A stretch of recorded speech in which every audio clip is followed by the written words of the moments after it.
Just folks interested in just, how your parents, any principles that happened in your family. At times past, we've talked about how you raise your kids, and I imagine there's a lot of corollary there between those principles. But anything your parents did in particular that you take from them to apply in raising your family that you just want to talk about right now? Both of my parents are just huge encouragers. My dad was just really the biggest encouragement of my life. He always... the overriding thing was he always believed in me, just no matter what. He just always did, and my mom too. Yeah. They both have stated over and over again, throughout my life, you can accomplish anything you want to accomplish. And one day I was talking with my dad. I was in my 20s or so, and so I said, I think I might pick up the violin and play that. He goes, nah, that'll never work. That's the first time in my life I ever heard him say that I couldn't accomplish. It was a very funny. But it struck you in the moment as absolutely. It stood out because I've never heard that before. But it was a very funny family moment. Absolutely, inside joke. But But he just always believed in people. Yeah. And it applied first at home, which is really cool because I run into people still that will say, I'm in the mission field, I'm pastoring, I'm doing whatever, because of your dad's encouragement. He believed me when nobody else around believed in me. Yeah. And he stood up for me. And this organization, that group, whatever, was not going to allow me in. Yeah. But your dad stood up for me. And now they're world changers, Wow. Well, the cool thing is that was at home before it was out there. Yeah. So that was the big deal. Yeah, the natural extension of who he was living everywhere. Yeah. Both of them were. Yeah. It strikes me I have two questions. Hopefully I'll be able to remember them. But did that put any weird performance thing on you ever? Because sometimes we can talk, sometimes we'll say, hey, you guys are world changers.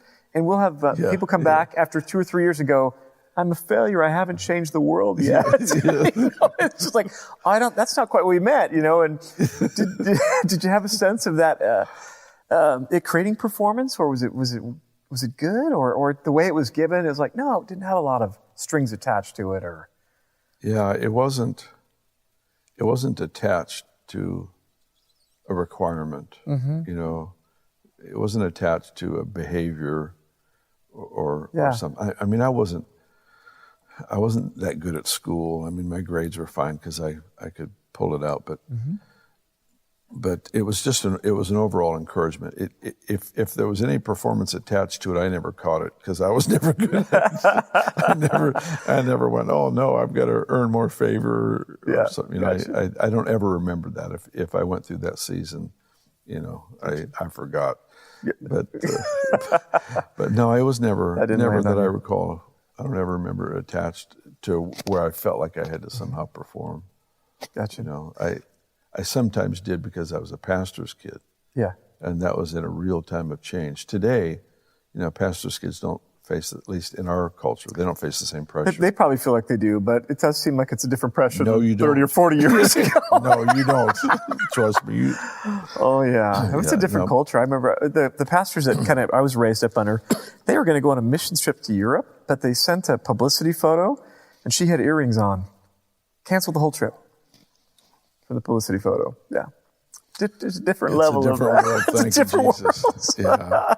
No, they really don't. I mean, and it happened for my kids in Weaverville. I mean, there's always pressure because of ministry and whatever. Yeah. But the church in Weaverville were so gracious, so grace-filled towards my kids. They were not public property. They were my kids. Yeah. My wife was not public property. It didn't matter what anybody thought about how she should dress or what she should do. She's my wife. Yeah.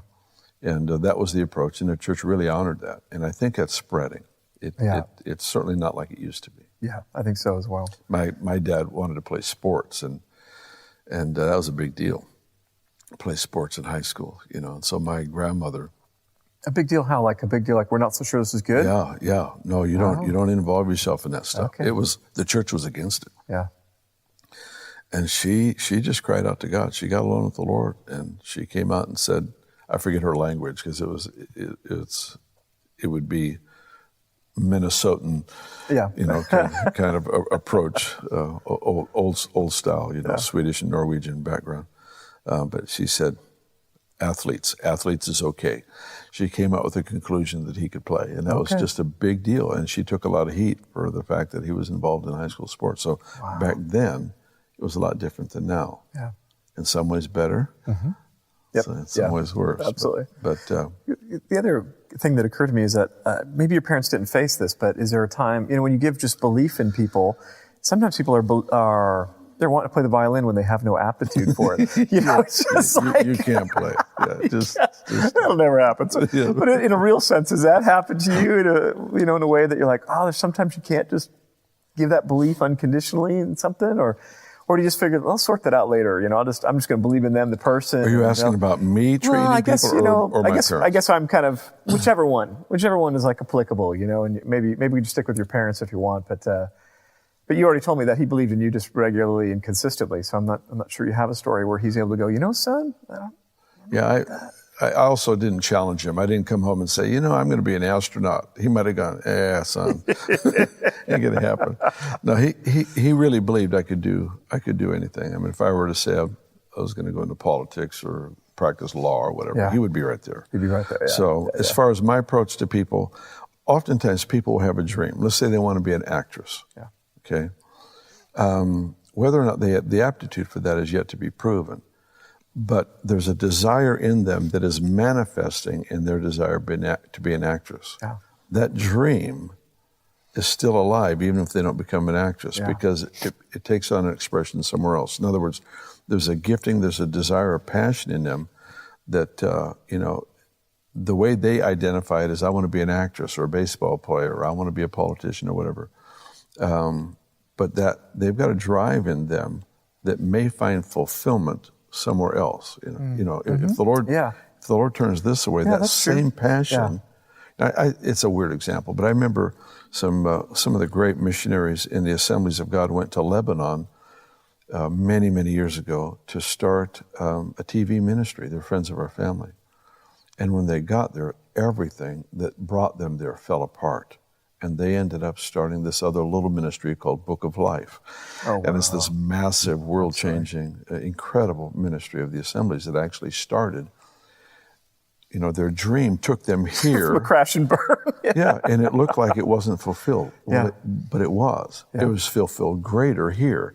Yeah. So we have the person who's wanting to be the politician, and it doesn't work, but they end up being incredibly successful in business and having more influence in this role than they would have here. Yeah. And so it's that drive God protects and preserves. Mm-hmm. We try our best with language. This is what it is. And he says, I see it and I'll protect it. But this is what it is. Oh, yeah. And, so it's like these things are God-given to us. So by giving that belief in some ways, the person might not be heading to where they think they're heading, but they're taking the risks into the places that maybe perhaps the Lord wants them to head into. Exactly. You talked about your dad. What about your mom and that whole side? Was she the same level of belief, or was she okay? She really was. Yeah.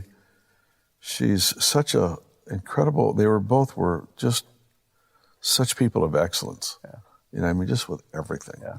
Yeah. That was intimidating and inspiring too. Yeah, they were such people of excellence, and she never flaunted it. She never,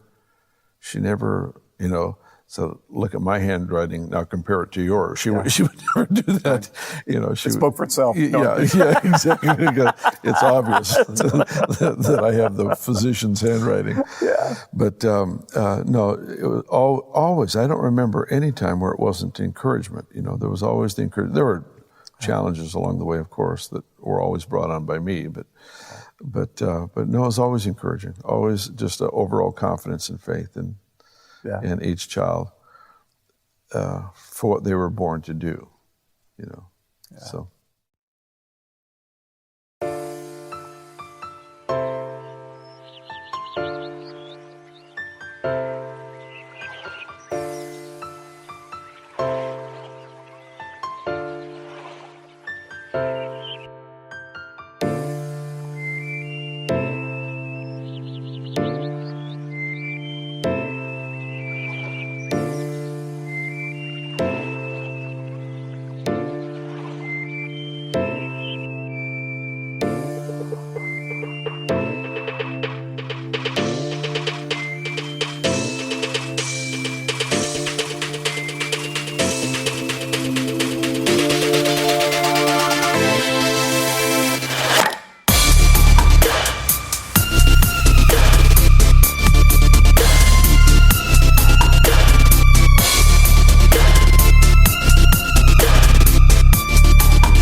you.